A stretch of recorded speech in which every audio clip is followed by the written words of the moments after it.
Hi, and welcome to today's 4-Minute Mark.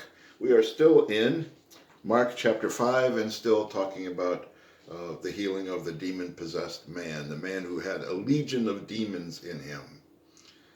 And this is going to be an interesting passage to read in the midst of the COVID-19 epidemic, and as unfortunately many of our pork producers are taking a hit and they don't really have a place to sell their wares.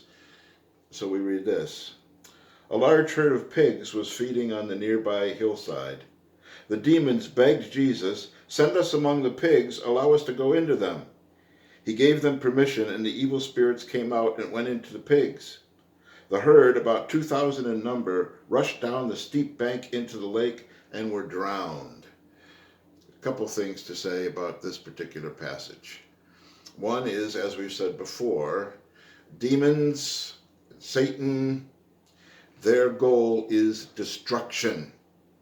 When they enter into these pigs, the pigs do not graze gratefully or wallow in the mud.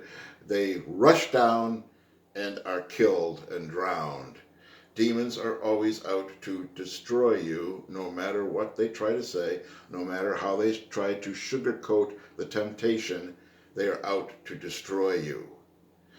Speaking of destruction, why does Jesus allow the destruction here of private property? Well, for one thing, Jesus, I believe it or not, is being somewhat merciful to the demons. As incredible as that sounds.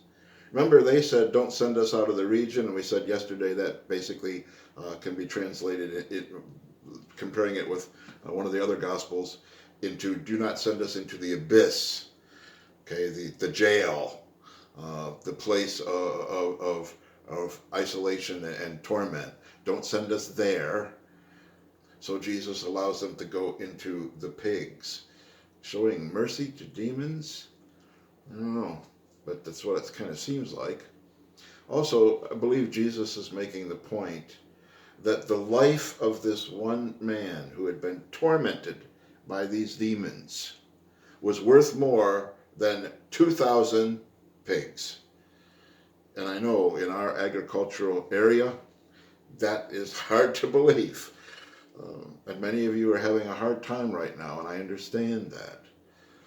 But Jesus is saying that human beings are worth more than animals. That saving this one human being was worth the destruction of 2,000 pigs. Let's go on. Those tending the pigs ran off and reported this in the town and countryside, and the people went out to see what had happened. When they came to Jesus, they saw the man who had been possessed by the legion of demons sitting there, dressed and in his right mind, and they were afraid. Well, I guess I'd be afraid too. A herd of crazy pigs runs and is destroyed, and this person that couldn't be bound is now sitting there in his right mind. What in the world would have happened, the people had to be thinking. So when they find out what happened, what do you think their reaction is? Are they going to say, "Praise the Lord, Jesus, you are the Messiah. You are powerful. You are more powerful than a legion of demons. We want to follow you. We want to worship you"? No.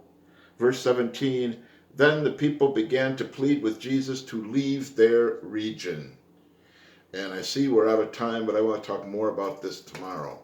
Okay, we'll see you then. Bye-bye.